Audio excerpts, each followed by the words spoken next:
Bonjour et bienvenue sur Allo Finance pour faire un point à la mi-séance. La place parisienne tente de se redresser, de faire oublier 3 séances de repli consécutifs. Un rebond certes timide semble se dessiner malgré 2 forces qui s'opposent sur le marché parisien. À la fois la bourse de Paris est dopée par l'annonce de la croissance du PIB chinois qui s'est établi à 9,5% au cours du second trimestre, mais la dégradation de l'Irlande prend encore le pas sur la tendance. Le CAC 40 grimpe de 0,31% à 3785 points. La tendance reste encore fragile. Les investisseurs affichent leur prudence et leurs inquiétudes après que Moody's eut relégué la dette souveraine irlandaise au rang d'obligation pourrie. L'agence de notation jette ainsi un nouveau pavé dans la mare alors que le dossier grec reste toujours au point mort et que les dirigeants européens ne parviennent toujours pas à accorder leur violon sur les modalités d'un second plan d'aide à la péninsule hellénique. Sur le front macroéconomique, le taux de chômage au Royaume-Uni s'est inscrit en hausse de 0,1 point à 4,7% de la population active. La production industrielle de la zone euro s'est appréciée de 0,1% en mai, soit une progression annuelle de 4%.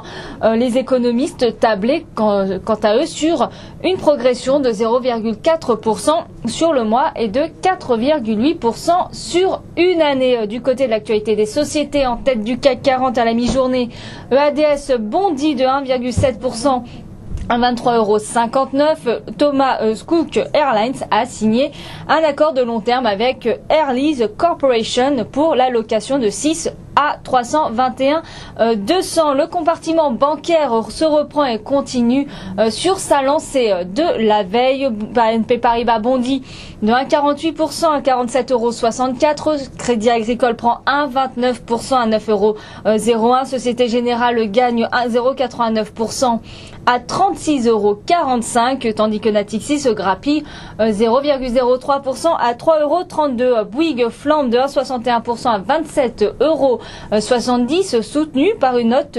d'UBS qui a relevé le titre de vendre à neutre. Michelin gagne 0,92% à 64,93 €.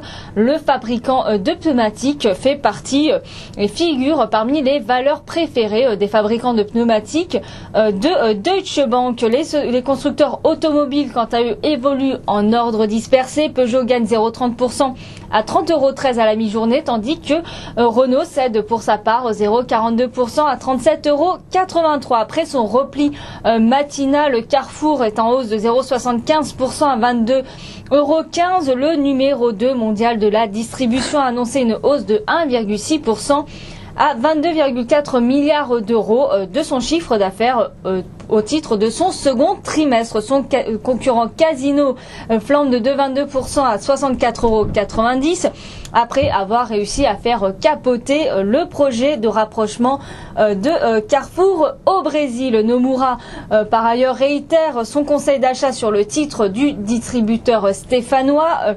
A donc à l'achat. Plus forte baisse de l'indice vedette parisien. L'Oréal plonge de 3,65% à 84,68 €, sanctionné par le marché après des ventes semestrielles jugées décevantes. UBS et Odo ne sont pas en reste et dégradent le titre d'achat à neutre. Les semi-conducteurs sont à la peine, à l'instar de ST Microelectronics qui recule de 0,73% à 6,56 € alors que le secteur est en proie à des difficultés. L'équipementier américain de semi-conducteurs Novellus anticipe une poursuite de la baisse de ses commandes et ce mercredi c'était au tour du néerlandais ASML de se montrer prudent pour les ventes pour ses résultats du troisième trimestre. Sur le marché d'échange, l'euro tente de se diriger vers les 1,41 à 1,4083 et bondit de 1,16% à 111,59 face au yen. Le billet vert reste à l'équilibre à 79,23 face à la monnaie nippone. En baisse en début de matinée, le baril de pétrole tente de se reprendre du terrain, alors que l'Agence internationale de l'énergie table sur une croissance de la demande mondiale de pétrole à 91 millions de barils par jour pour 2012, soit un peu plus que prévu par l'OPEP. Le WTI reste stable à 97,42 $, tandis que le Brent redonne légèrement 0,19% à 117,52 $. Et le métal jaune poursuit sa hausse et grimpe de 0,37% à 1570 $ l'once. Voilà ce qu'on peut dire à la mi-séance. À très bientôt sur Allo Finance.